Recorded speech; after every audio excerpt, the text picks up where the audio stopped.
이번에 다루게 될 주제는 로버트 키요사키가 저술한 책 왜 A 학생은 C 학생 밑에서 일하게 되는가, 그리고 왜 B 학생은 공무원이 되는가의 말에 대한 부자의 관점에 관한 것이다.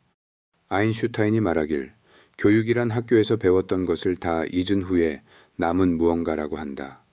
즉, 이것을 알고 있기만 해도 언젠간 활용할 수 있다는 것이다. 이 7가지 돈의 언어를 이해해야만 돈의 세계에 입장할 수 있다는 것이 아니다. 그러나 알면 알수록 우리는 편해진다는 것이다. 하고 싶은 말은 어릴 때부터 돈과 말에 대해 친숙해지라는 것이다. 말은 능동적이냐 수동적이냐에 따라서 사람의 앞으로의 행적을 결정하기도 하니까. 그것이 말에 담긴 힘이고 돈의 언어에 담긴 비밀이기도 하다. 이는 현재 금융위기의 발원지에 대해서도 적용되는 한 가지 말이다. 세상의 대부분의 재정적 위기는 단 한마디 말에서 시작되곤 한다. 누군가의 엉터리 조언, 사기, 잘못된 공지, 심지어는 누군가의 기분을 거스르게 만드는 사소한 한마디에서 말이다. 이 모든 것은 인간의 어리석음과도 깊은 연관이 있는 말이다. 속담에서 이르길 말 한마디가 천냥 빛을 갚는다라는 말이 있다. 그만큼 말이라는 것은, 언어라는 것은 인간관계에서 큰 부분을 차지하며 큰 영향을 미친다. 달리 말하면 말이라는 것은 생각보다 두 관계에서 큰 부분을 차지한다는 것이다. 어찌되었건 결국 결론은 이것이다. 자신의 이득을 위해서 허울 좋은 말로 남을 속여가며 돈을 벌고 끝없이 어리석은 말싸움을 반복해가며 돈을 벌고 이어간다는 것이다. 이번 장에서 우린 돈을 돌게 하는 부자들의 돈의 언어에 대해 알아볼 것이다. 먼저 금융조언과 금융교육의 차이에 대해 알아보자. 금융조언이란 타인의 의견을 빌려 활동하는 것이고, 교육은 자신이 어떤 행동을 해야 돈을 벌 수 있을지 알아내기 위해 공부하는 것이다. 사실 두 말은 서로 별반 다르지 않다. 한 끗 차이에 불과하다. 조언은 타인의 의견을 자신이 빌려오는 것이고, 교육은 자신의 의지로 자신에게 어떤 것을 해야 가장 최적을 얻을 수 있는지를 스스로 생각하는 것이기 때문이다.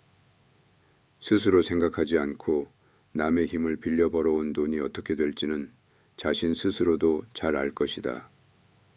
이 차이가 당신을 고객이냐, 고객을 받아들이는 주체가 될 것이냐를 결정할 것이다. 투자와 사기는 사실 우리의 주변에서 흔하게 찾아볼 수 있는 일들이다. 자신의 기회비용을 생각해서 원하는 물건을 구매하고 자신에게 투자하거나 분명 나오지 않을 수도 있다는 걸 알면서도 운에 기대어 복권이나 가차를 하는 상황 말이다. 이 두 가지의 차이점은 한쪽은 말의 언어를 이해하지 못한 채 끌려다니는 것, 한쪽은 주체적으로 행동하는 입장이라는 것이다. 황금알을 낳는 거위 이야기에 이 흐름을 대입해보면 이해가 쉽다. 거위를 파는 사람은 자본이득을 위해 거위를 파는 사람이다. 반면 현금 흐름을 위해 투자하는 사람은 거위를 키워 황금알을 파는 사람이다. 황금알이란 판매할 수 있는 상품, 거위는 생산수단에 대입해보자. 한결 이해가 쉬울 것이다. 투자를 잘하는 사람이란 황금알을 계속해서 가져다주는 생산수단을 아는 사람들을 말하는 것이다. 더 멍청한 바보 이론에 대해 이해하면 이것이 더욱 잘 이해될 것이다. 어떤 상품에 대해 우리가 돈을 투자할 때 같은 것을 더 비싼 가격에 사줄 더 바보 같은 사람을 우리가 기다린다는 사실이다. 이를 주식시장에서는 개미를 기다린다고도 말한다. 자신의 아래에 깔려 우리가 잃지 않도록 대신 돈을 잃어줄 사람을 기다리는 것을 이렇게 말하는 것이다. 금융조언도 이와 다를 바가 없다. 이제 금융세계의 언어에 대해 알아볼 차례이다. 미국에 여행을 가기 위해선 무엇을 해야 하는가? 가장 먼저 영어, 즉 그 나라의 언어를 아는 것이 처음이다. 우리가 금융세계에 입장하기 위해선 그 나라에서 통용되는 언어를 알아야 하는 것처럼 돈의 언어를 알아야 하는 것이다. 우리는 7가지 돈의 언어에 대해 집중적으로 알아볼 것이다. 당신이 익혀야 할 어휘는 그리 많지 않다. 7가지의 돈의 언어를 알면 당신도 금융세계에 발을 들일 수 있다. 이 7가지의 언어만 착실히 배우면 당신은 황금알과 거위의 차이를 알 수 있게 될 것이고 더 이상 사기당하지 않고 진취적으로 교육할 수 있을 것이다. 돈의 언어는 수입, 지출, 자산, 부채, 빚, 현금 흐름, 자본이득의 7가지로 이루어져 있다. 첫 번째인 수입부터 알아보자. 수입이란 우리가 금융활동을 통해 벌어들이는 돈을 의미한다. 투자소득, 근로소득, 비활성 소득 등이 있으며 지속적으로 들어오는 수입이 있고 그렇지 않은 것들이 있다. 다음으로 알아볼 단어는 지출이다. 우리가 인간으로서 살기 위해 유지해야 하는 의, 식, 주, 혹은 의료, 교육, 여가 등의 활동에 지출하는 재화의 총량을 의미한다. 이것은 부채라고도 말하기도 한다. 지출 중 대부분을 차지하는 것은 대개 세금이며 이 세금을 얼마나 줄일 수 있느냐도 부자를 가르는 핵심 요소이다. 세 번째는 자산이다.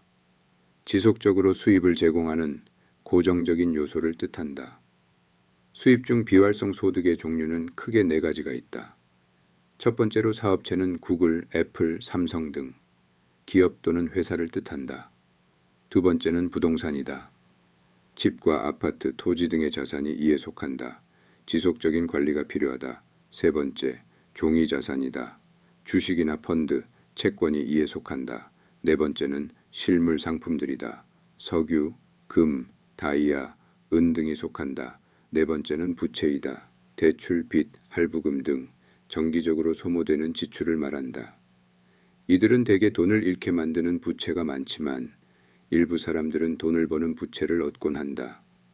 예를 들면 임대료를 통해 세금을 내는 것 등을 말한다. 투자를 통해 돈을 버는 것이다. 다섯 번째는 빚이다.